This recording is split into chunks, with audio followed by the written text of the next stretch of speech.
Balloon Boy hoax.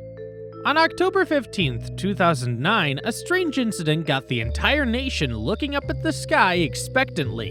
It all began when a giant silver helium balloon was seen floating across the Colorado sky. The real shocker? The parents of 6-year-old Falcon Heen claimed that their son was trapped inside the balloon. As the balloon drifted over 60 miles, the entire nation tuned in, fearing for the boy's life. News channels broadcasted the live footage, and emergency services were mobilized to attempt a rescue. However, after the balloon landed, there was no boy inside. The nation's relief quickly turned to confusion and suspicion. Hours later, it was revealed that Falcon had been hiding in his family's attic the whole time. Surprisingly, it was later discovered that the entire event was a hoax. Falcon's parents had staged the stunt to gain publicity and secure a reality TV deal. The justice was soon served, and in November 2009, the father, Richard Heen, pled guilty to a felony charge of attempting to influence a public official, while the mother, Mariam Heen, pleaded guilty to a misdemeanor count of making a false report.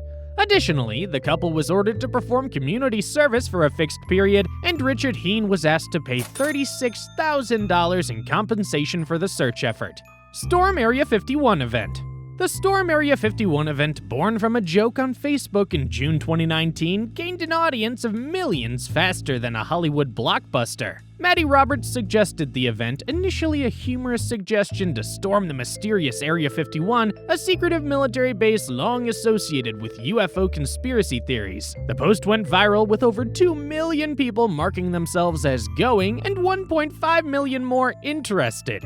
As the event approached on September 20th, 2019, concerns grew over the potential for chaos. Roberts quickly distanced himself from the idea of an actual raid and pivoted to organizing Alien Shock, a music festival in Rachel, Nevada, near the base. The town, with a population of just 54, started preparing for the big day. Despite fears of a massive turnout, only about 3,000 people showed up. Most were there for the novelty, and while a handful of attendees did approach the gates of Area 51, none were successful in entering. The event featured impromptu performances and a quirky atmosphere, with attendees dressed as aliens and engaging in playful activities. Local authorities had prepared for the worst, feeling a catastrophe that could overburden their resources. Fortunately, the weekend passed with no major incidents, though the small town of Rachel was left to clean up after the sudden surge of visitors. Ultimately, Storm Area 51 was less about uncovering government secrets and more about a unique combo of internet culture, curiosity, and a shared sense of humor. What began as a meme turned into a real-world gathering that, while not living up to its initial hype, left a lasting mark as a strange and memorable moment in 2019. Bigfoot discovery claim.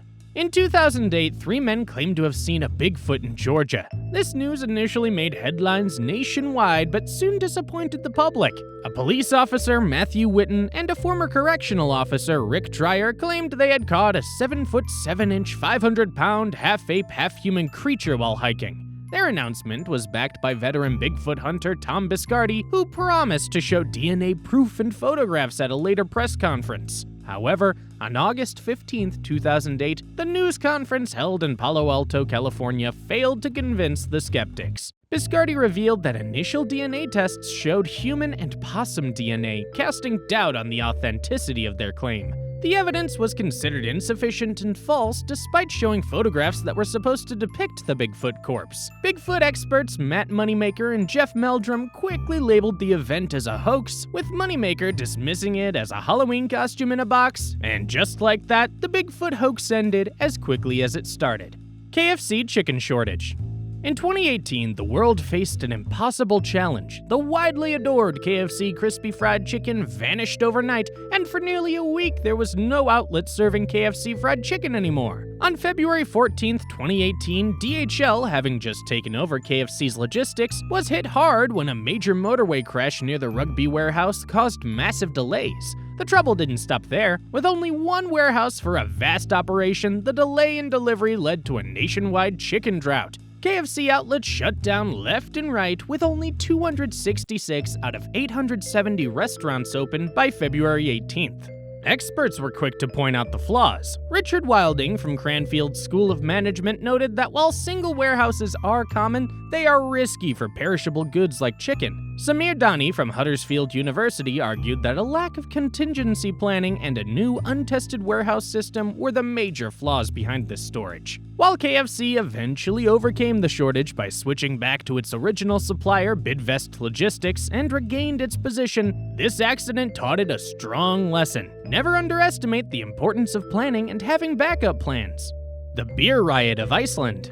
Iceland was known for its dark landscape and even darker laws, but what happened in March 1989 was something no one could have seen coming. After 74 years of prohibition, the country's ban on full-strength beer was finally lifted. The news spread like wildfire, and despite the freezing temperatures, bars across Reykjavik overflowed with citizens ready to taste freedom. The streets echoed with clinking glasses as Icelanders tasted their first legal beer in decades. Onlookers watched in awe as the celebrations were streamed live on TV, and suddenly, a regular night was now a legendary national party. But what had kept this simple pleasure off the menu for so long?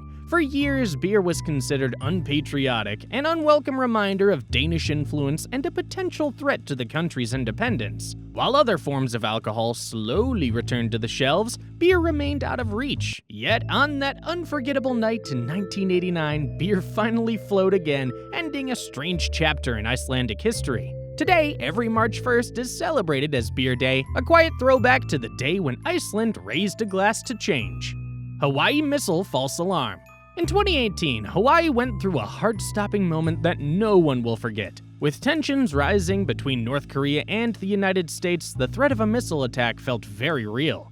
Being just 4,600 miles from North Korea, Hawaii had been preparing for the worst. They conducted drills, tested old nuclear sirens, and planned how to warn people if an attack was coming, including sending alerts to phones and interrupting TV and radio. On January 13th, 2018, that nightmare seemed to happen. At 8:08 a.m., phones across Hawaii buzzed with a terrifying message. Ballistic missile threat inbound to Hawaii. Seek immediate shelter. This is not a drill. Panic spread as people rushed to find safety, believing they had only minutes before a missile would hit. The alert also interrupted TV broadcasts, adding to the chaos. But it was all a mistake. During a routine drill, a Hawaii Emergency Management Agency employee accidentally sent out a real alert instead of a test. Even though these officials tried to cancel it, the fear had already taken hold. For 38 long minutes, people in Hawaii thought they were under attack. Finally, a second alert was sent. There is no missile threat or danger to the state of Hawaii. Repeat, false alarm. The Blackout Riot. On one July night in 1977, the ever-vibrant city of New York plunged into darkness, and what followed next is still remembered in history as the Night of Terror. At 9:21 p.m., a series of lightning strikes hit Con Edison's power lines, causing a domino effect that left all 5 boroughs without electricity. Within 20 minutes, the city that never sleeps was pushed into a chilling silence, only to be awakened by glass shattering, alarms blaring, and hell running loose on the streets of NYC. The blackout couldn't have come at a worse time. The city was already suffering from an economic recession, and desperation was in the air. As the lights went out, the problems boiled over, and looters and destruction were all that could be seen on the streets of Harlem, Brooklyn, and the South Bronx. Shortly after, most of the state was set on fire, and the fire department responded to over 1,000 blazes in a single night, all while dealing with false alarms. But not all of New York City gave in to the terror of the darkness. In some neighborhoods like Greenwich Village, people spilt into the streets, turning the blackout into a moment of community. With no TV or lights, they gathered to share stories, listen to radios, or simply look at the cityscape covered in the dark. Tide Pod Challenge. In 2012, Procter & Gamble introduced Tide Pods, designed for laundry.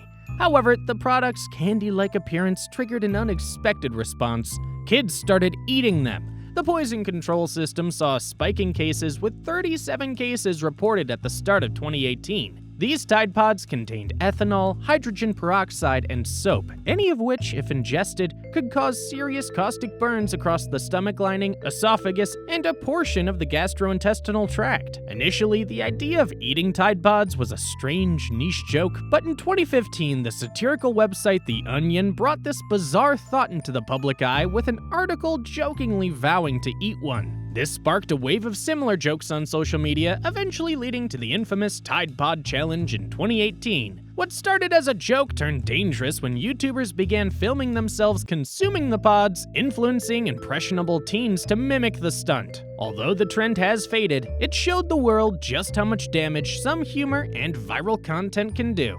Oakville Blobs. In the summer of 1994, the small town of Oakville, Washington was no stranger to rain, but this was no ordinary downpour. Instead of water, it rained gelatinous blobs, clear and gooey, across the town. As these strange blobs rained down, residents began to fall ill. Officer David Lacey, who was on patrol then, compared the blobs to jello as they spread across his windshield, making it nearly impossible to see. Over the next few weeks, the mysterious blobs appeared 5 more times, covering an area of about 20 square miles. The blobs seemed to bring sickness with them. Officer Lacey's and others reported flu-like symptoms, and one resident, Dottie Hearn, was hospitalized after collapsing. Her daughter, Sunny Barclift, suspected the blobs were the cause and sent a sample for testing. The results revealed 2 types of bacteria, one of which could infect the human digestive system. Some believed the blobs were jellyfish remains, airplane waste, or even star jelly, a mysterious substance said to fall from the sky. Despite various theories, the true nature of the Oakville Blobs remains a mystery, as no samples exist today. So the phenomenon and the sickness it brought may never be fully explained.